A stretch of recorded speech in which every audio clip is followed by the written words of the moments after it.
right. How do you hear? Corvallis traffic, Caravan 604, Mike Delta 45. Yes, sir, I'm with you. All right. And then, yeah, just make sure, there you go. Field crossing, landing runway 35, full stop Corvallis.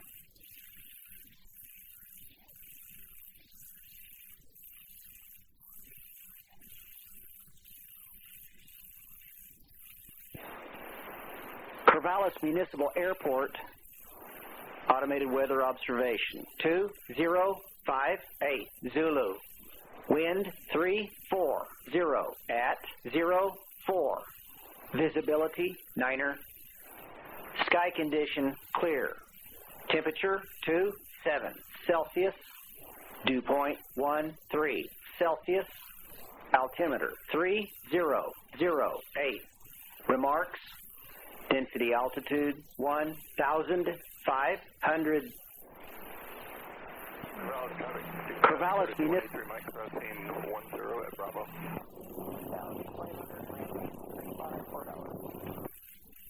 All right. So, clear right. Clear right, good. Corvallis air traffic.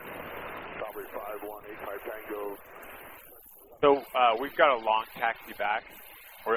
They're all using the south end runway. And so this is a long runway, so we've got a long taxi. So we'll start our like introduction and stuff all down there for you. Yeah, no, that's good.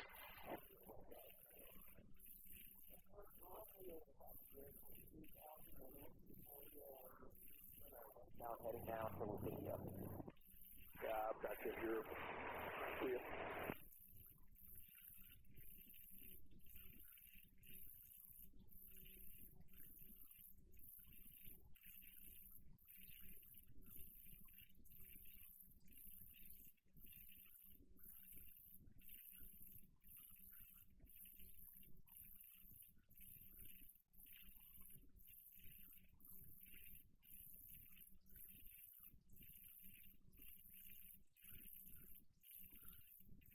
Clear right.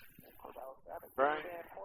Right. Going to descend to the west of the airport and enter in on midfield 45, left downwind for 35, full stop, Corvallis. Corvallis, traffic tax 9425 Hotel, crossing runway 10 on taxi Bravo.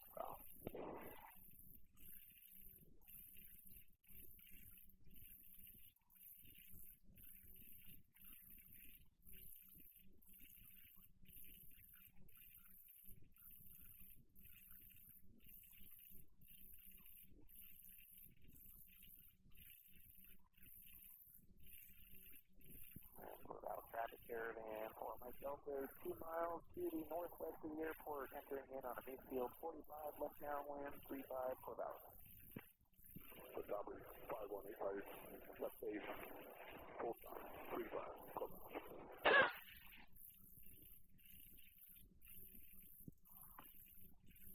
Corvallis 642 Bravo, crossing runway 1. All right. Those doors closed and locked. Door secure on the right. All right. I will get my window on the Yeah, runway. no worries. Some people don't make radio calls, so I just make sure we're done. Yes, sir. All right.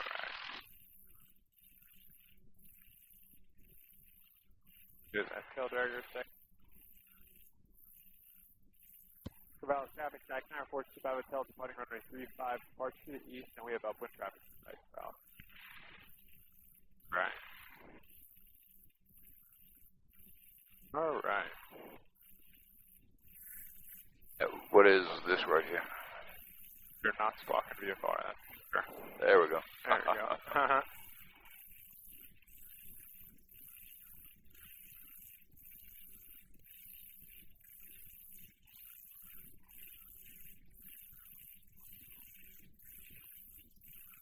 All right, so we'll break off to the east, and Okay. then that's kind of our practice area. Perfect. Right. Full power. Here's Beast Alive.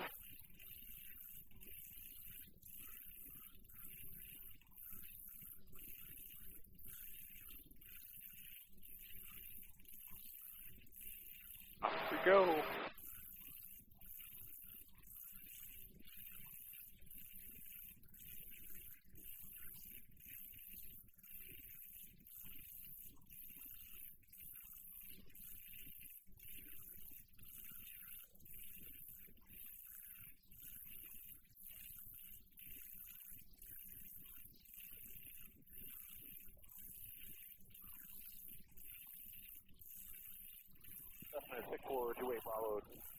Take off 35, right turn out, departure to the east, Corvallis. All right, he's going to follow us out. All right. That's that 172 behind us. Yep. Ashton West, he said that's a 1957. Oh, was it? Yeah. Wow. What model? What? Like 72, 172. 172? Yeah, very early model 172.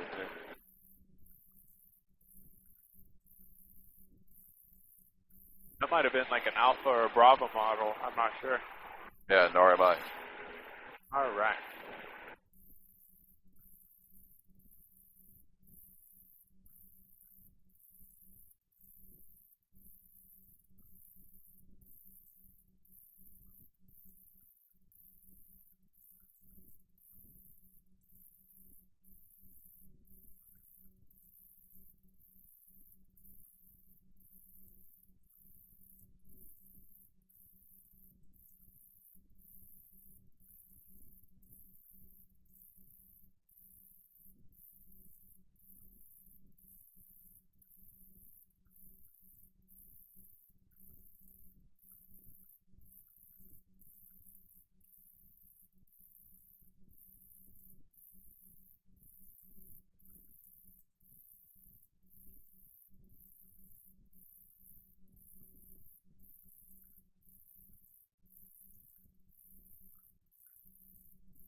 A lot of water around Corvallis. Oh, yeah. The only lakes in the Panhandle are man-made. Oh, really? There are no naturally occurring lakes. Really? Yeah. Wow. Up, we got the river down here. Support 2-way Bravo, right turn out, 35. That the Mackenzie? It's the Willamette. Oh, okay. Corvallis. Corvallis traffic, Go up to 3,000? Yeah, north, we'll be maneuvering. That works for me. 25 to 35, Corvallis. And we can go straight into a clean stall. Okay. Maximize the time. Yeah. Uh-oh. All right.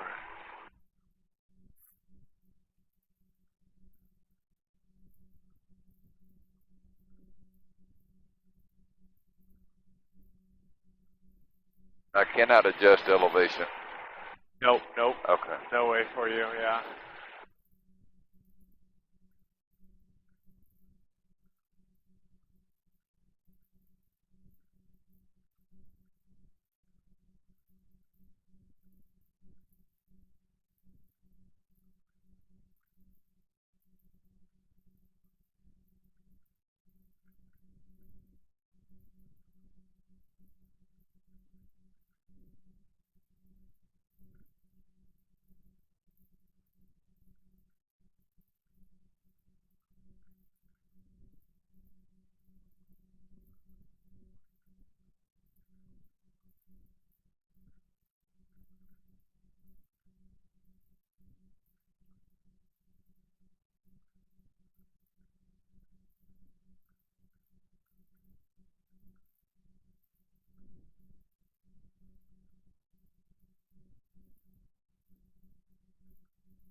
All right, here we All are. right. So I'll set up for cruise, and then we'll begin.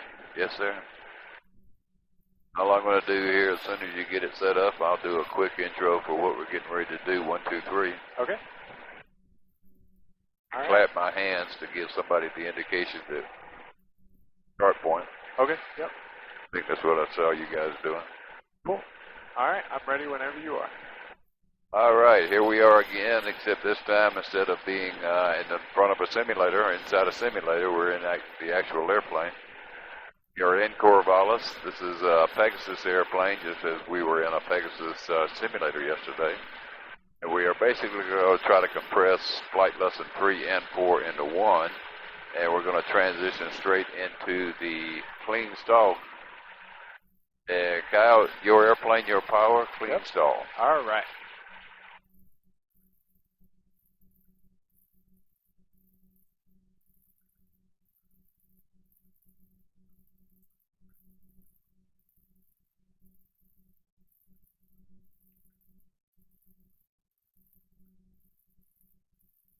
Good altitude control, first indication.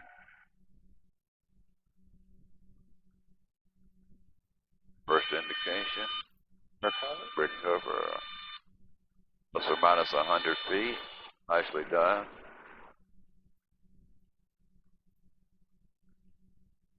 Did that so well, we don't need to do it again. What we're going to do is put flaps down, confirm you're ready.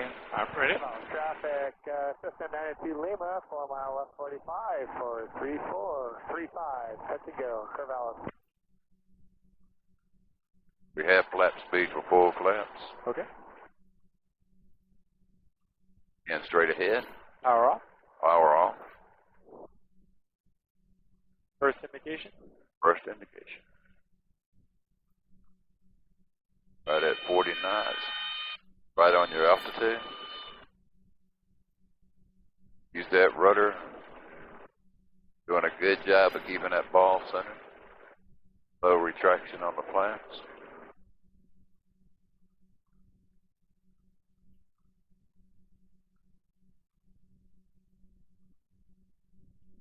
And your normal climb speed for this would be 80 knots, correct? Yes. Yep. All right, let's maintain 80 knots, and we're going to climb up 500 feet in a left-hand turn 30 degrees. Okay. Without adding power. Okay. I'm up 500 feet. Yeah. Maintain 80.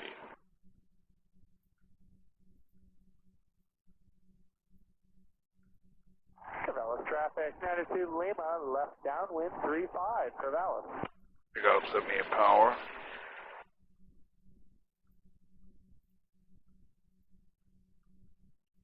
They can give us 500 feet a minute, whatever your normal climb rate would be, 500 to 800 feet a minute. Okay. A little Still warm on today. Yeah, go ahead and keep it going.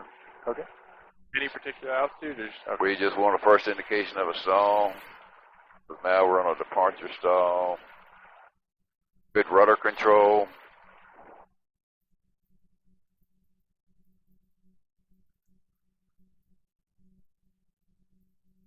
First indication. Yeah. Now we can pull the power off at back to 3,000 feet. Back to 3,000? Yes, sir. Then I'll go back on ahead out here. Okay. So again, what you're looking for, and as you know as well as I, if not better than I, we want to be sure that we have good rudder control, maintain coordination, good coordination. Yep. Because when we do hit that stall, just because it's the first indication of a stall, if you've got the airplane cross control, what happens? You're going to stall sooner. You're going to stall, More and the chance of abruptly. a stall spin is enhanced. Yeah.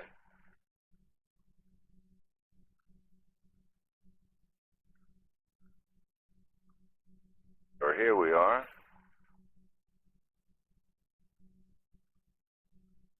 Corvallis traffic, 92 Lima, left base 35, Corvallis. Now we're going to go back to minimum controllable airspeed and hold it there. Okay. 3,000 feet.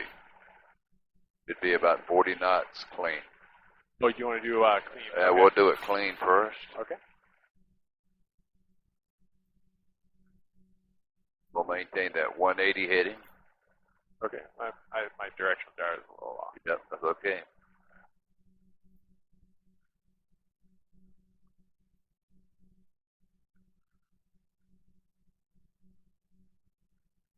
Now what we're concerned about is power controls, altitude, pitch controls, airspeed. Turning final 35, set to go, Corvallis. So we're going to take it right to the horn, in and out of the horn. Good work on the rudder. That wing starts to drop, pick it up with the rudder. Don't use that aileron and kill the lift. Now we're going to do a left turn to 90 degrees. We're splitting the lift component, which means we need what? More power. Yep. While maintaining that same airspeed. Good on the rudder, maintain good rudder control, keep that ball centered. At 090, you can roll right back to 180.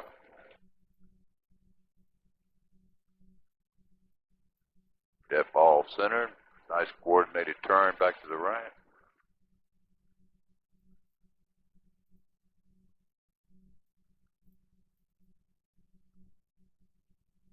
Biggest thing we're watching for now is we stay so slow is oil temp.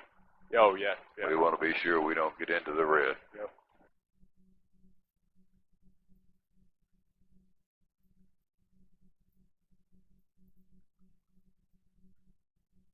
Now on a heading of 180, descend and maintain 2,500 while maintaining minimum controllable airspeed.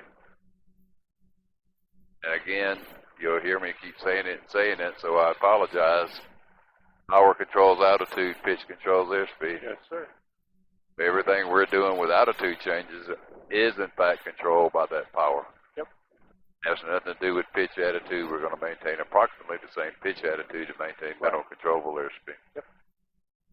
So pitch will always stay the same in this case. Yes, sir. Stay in the MCA. Yep.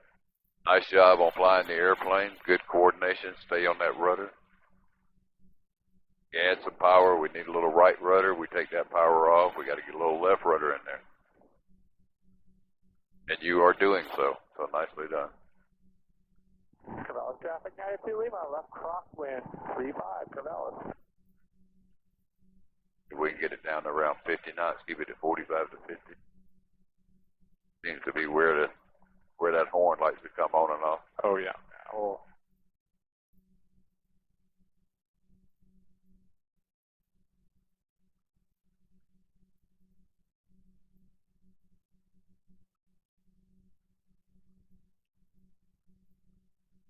That ball centered, nice job. Actually, we can go down to about 27, 2600 and go right back up again. Maintaining minimum controllable airspeed. Okay. Power controls altitude. There's that horn. We'll go to 27. That works. Let's leave the horn on this time. 92 Lima, left downwind. Right at 50 knots. 35 Corvallis. Let's make it climb. Now, in the event that you were caught in a downdraft, you were caught in a microburst, you're going to fly the airplane because you're never supposed to be a passenger. Yep. So you're going to take it down to the minimum controllable airspeed, fly it in and out of the stall, because the last thing you want to do is hit the ground. Yes, sir. And again, as we were talking yesterday, this is a little different than the corporate jets or the airline jets. They're going to fly to the stick shaker. And when they stick shaker, they get the stick shaker, they will decrease pitch, get out of the stick shaker, bring it back into the stick shaker. That's what your dad is taught to do on the 400. What we did on the 200s and 300s, and of course on all the corporate jets with shakers, exactly the same thing. You take it to the shaker. And is that similar to MCA in a way, as far as... It's not quite the same as what we're getting right here, but it's getting to the point where you got to recover the airplane at the shaker, because if you're not careful, you'll get into a deep stall, and the altitude loss is such that it's detrimental to your health and welfare. Oh, right. So we want to leave it right on that ragged edge, just as you're doing right now. By the horn comes on, goes off, comes on, comes off. Oil temperature is good. Everything looks good.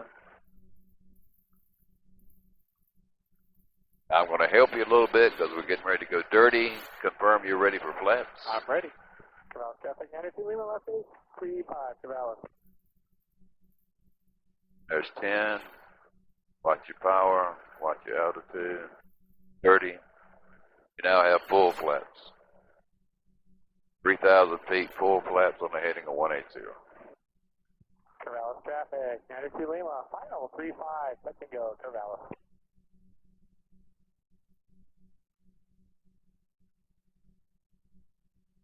That should work really good. Stay on that rudder, 40 knots. Let's stay right in and out of that stall horn. And you lose a little bit of rudder effectiveness with the full flaps, correct? A little bit. Yeah. But the big thing you're looking for is that you want to keep that ball in the center and keep good coordinated play. Now let's turn 90 degrees to the left, maintaining 3,000. We have enough power to do that, no problem. We'll keep it right at MCA.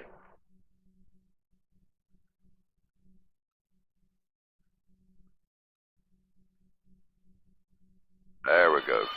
Good coordination on turning bank. About half rate, 15 degrees should be good. 90 degrees back to the right to 180. Don't level off, just keep it turning.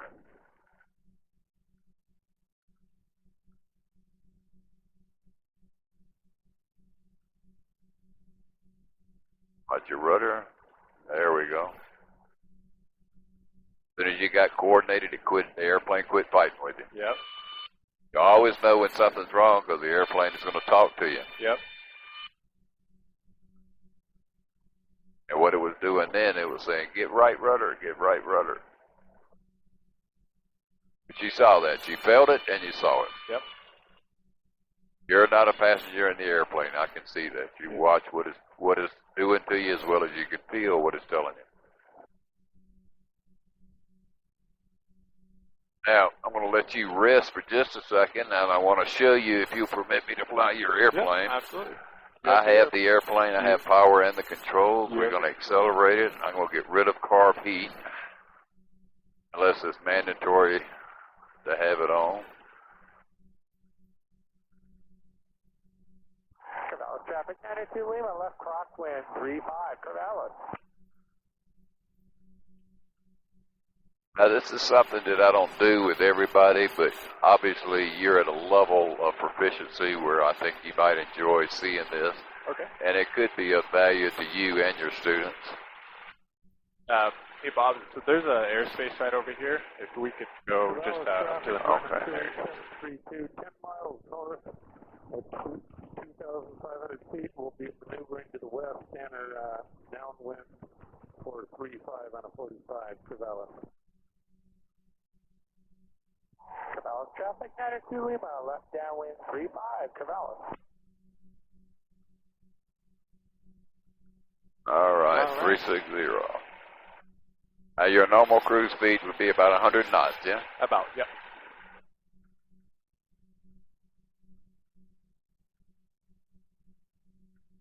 There are those times where you might get yourself caught inadvertently entering into IFR, IMC conditions.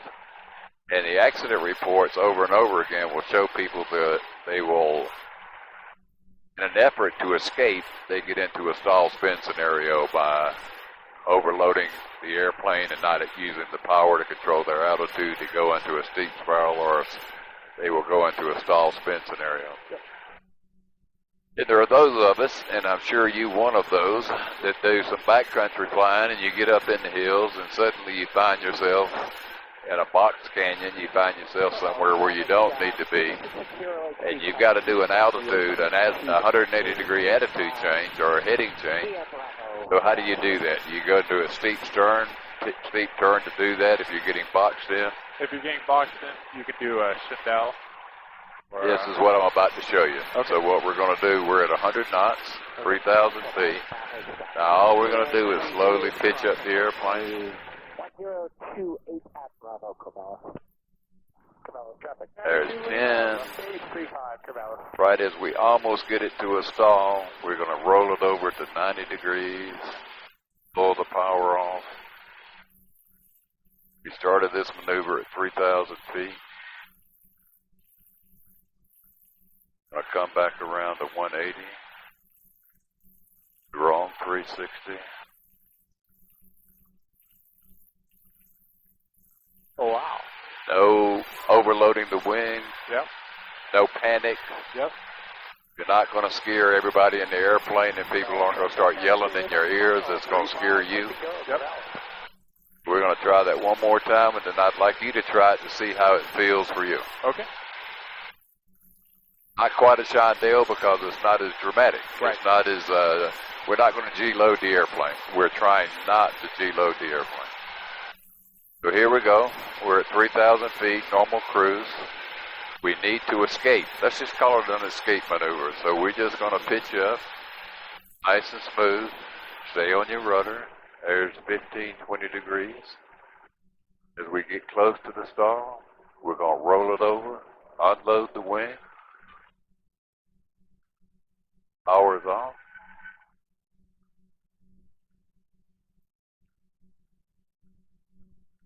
There's 360. Very little wing loading on the airplane. Yep. So you're deloading the wing on the top part of that. As we roll, we want to pull the power off, unload the wing, let it continue to turn to the 180-degree point. And as you can see, even on the pullout, we were slightly high, but we entered at 3,000 feet. The object is, don't lose any altitude. Right. You can gain it because you can see where you're going, but don't lose any altitude because perhaps it's IFR below you. Yep. All right, see how that feels to you? Your airplane, your power? My airplane, my power. We're going to pitch to 15, 20 degrees and then roll it over. Okay. But we don't want to have any G loading on the airplane.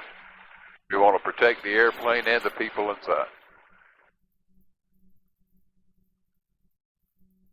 Now at about 270, the power is going to come off. We're going to let the nose drop through the horizon. Power off. Let it keep turning. Let it keep turning. Slowly recover. Pull it back in. 3 miles northwest. A little bit of G loading, but not much. Downwind 35 on a 45 to Valence.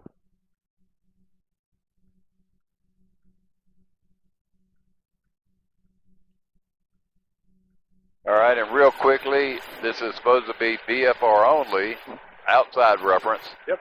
But let's talk about what do we call this thing right here? The sky pointer. And why do we call it the sky pointer? Because it points to the sky. It will always show you which way is up. Yep.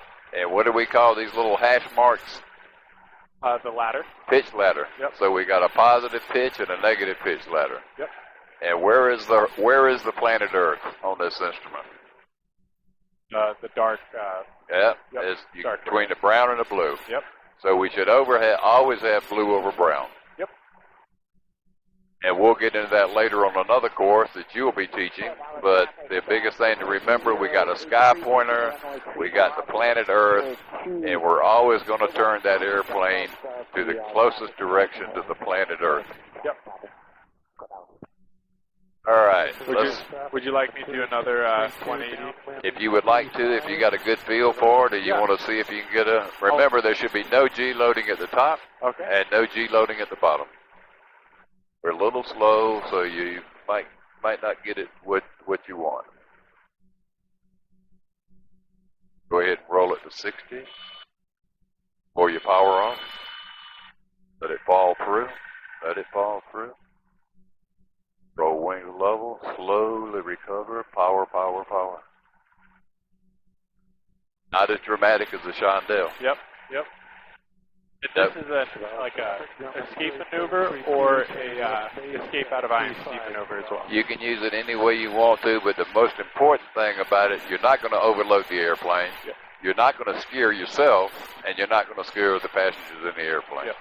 But if you start doing something like a Chandelle, or you start doing something, you get into a steep turn or a steep spiral, that's unknown territory for most people in the airplane, and it may be unknown territory for the pilot. Because remember, if you don't practice and get the proficiency that you need, you can real quickly become a passenger in your own airplane. Yep. So would you like to go through and let's see if we can get an accelerated stall out of this airplane? Absolutely. Let's accelerate to 100 knots. Okay. We want to keep it in the green. We're on a 360 heading. 083 left crosswind 35 departing to the west, Corvallis. And at 100 knots, like we were doing in the simulator, roll to 30, trim it, 45, trim it, 60 degrees, trim it. Let's see where it'll stall. We're not going to adjust the power. And keep the power in, no power out. Leave the power right where it is on the entry point. Okay.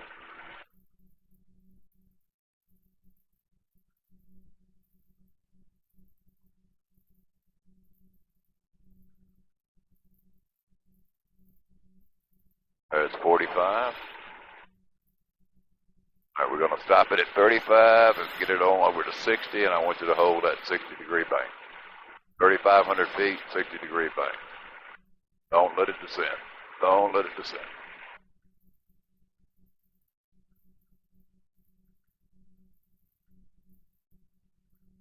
There's the first indication that you hear of the very small beep on the stall indicator. Yep. So we can roll it out at 180.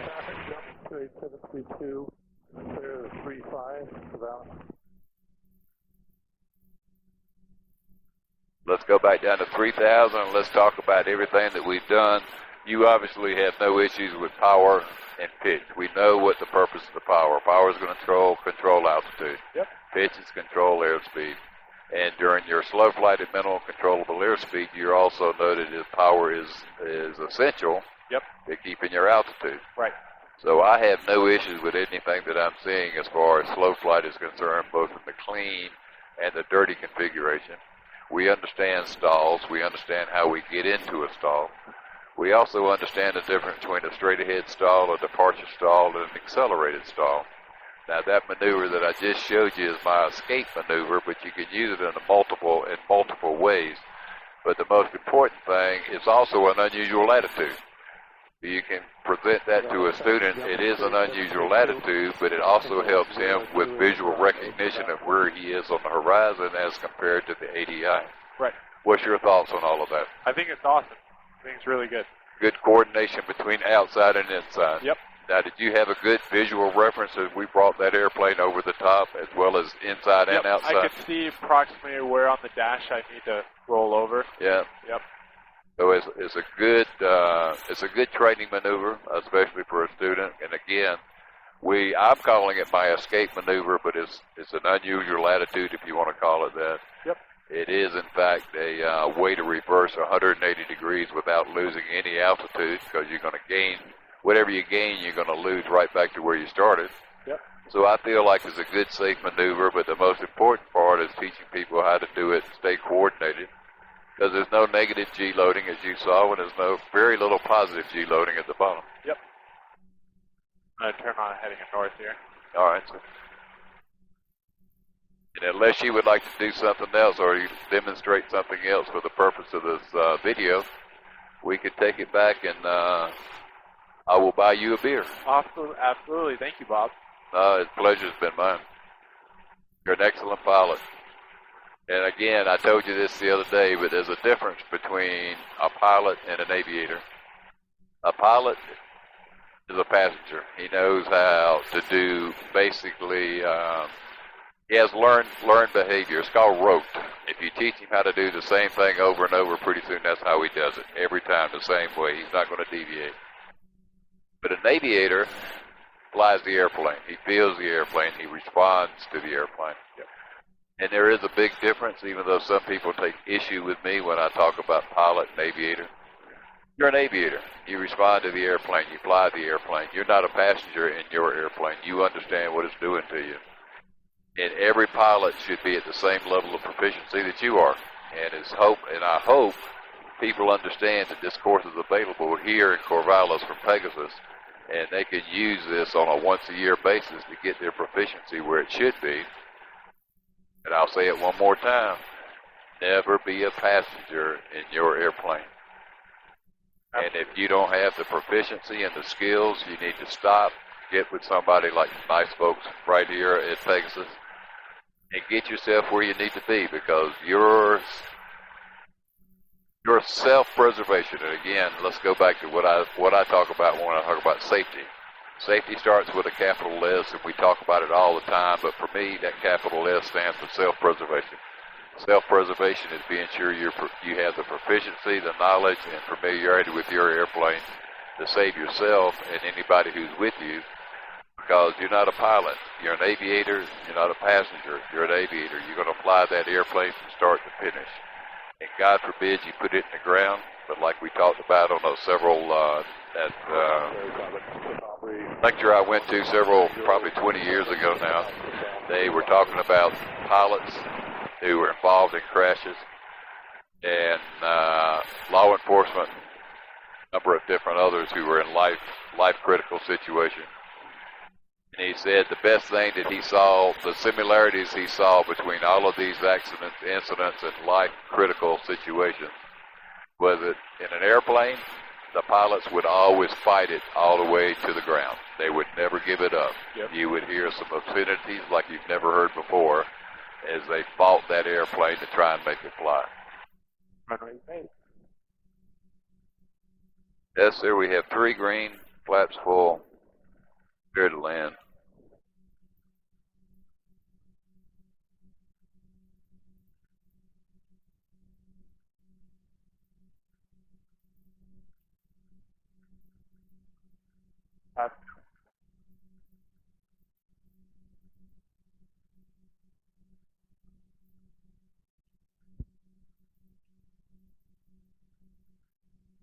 Nice job. Very nice job.